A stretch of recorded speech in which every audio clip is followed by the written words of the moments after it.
دخيل دنباش سپاس دنباش کاک لقمان بله دخیل دو خانما یان هفسرا دونالد ترامپ گوتنک دا گو خلق تفدلی گو دار کن لگوتناوی لی رخنه لوی گوتناوی بگو گوتناوی وک یا میشیل اوباما بود 2008 دا عینوی بو تشتک تدنها گوهرتن قالو اف گوتناهان و گوتناوی و باندورکی لسر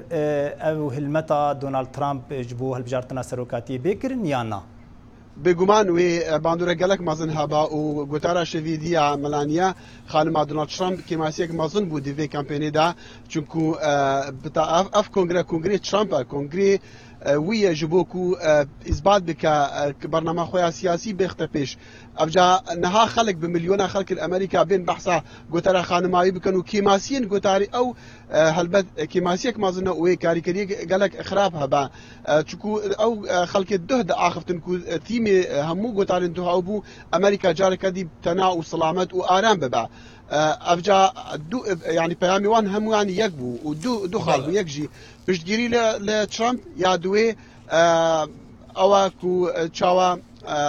کاری نها یعنی شتی نها لامریکا هی همو شاش و خلاتن بین راست کرد داخل دانیشتنی کرانەوەی کۆنگرەی کۆماریەکاندا هێرشێکی ئێجگار زۆر کرایە سەر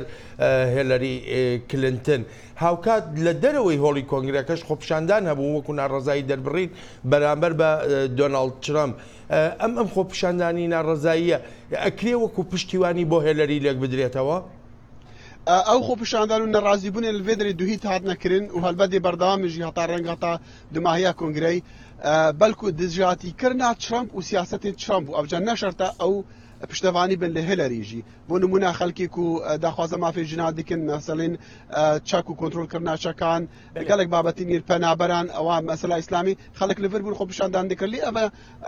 هتا راده کی بتنی دجاتی کرنا ترامپ بله داخل برانيا خلكين قول ويدا بشدار بون مثلا أولهية أمريكا يعني كم تشتبو وقال لك خلكي الإيجو آخرين دويدا ده يعني لسر وي أو تشتات ساكنين قالوا كوماري تبلاني واني جبو مثلا أولهية يعني دان برشافا أشكرا كرن تشتكي قوتنا خدي يا تاني بس قوتن بو تزاني أفشار روجي كونغري دا بشكرين أبو سر بابتان ده وكي مقوتي المسألة تناهي أولهية يعني تناهية امريكا ابو سلامتيه امريكا ابو ايرو مثلا كو امريكا شعب بقفت سركاري او بعد تبحث دكي مثلا او اللي هي امريكا يعني بقشتي سياستها كوماريان جبو مثلا او اللي هي او دغوتارا شارداري بري نيويوركي رودي جولياني دابو بتني وي قالك بحث عندي ذكر كاتشاوا ام شري كومال الاسلامي بكن كاتشاوا امي امريكا بسلامت بكن كاتشاوا كار بكرج بو اوان سياستن كو او دخوازن شوي او دخوازن امريكا او وي بتر او بحثا كلي برسندي بتني مثلا هندي بكون رخني لديمقراط عم بقرنو وبشتواني ترامب بكن داخل هر وقت توش باسكر يعني لدسبيتشي كونغركا دا هرشيشي زور كرا سر الديمقراطكان اما سنجي بابلين دانشنكاني دوينيا بو امر سنجي لسر چيا بيا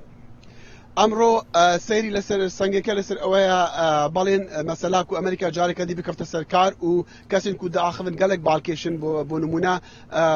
سروكي انجمن نيران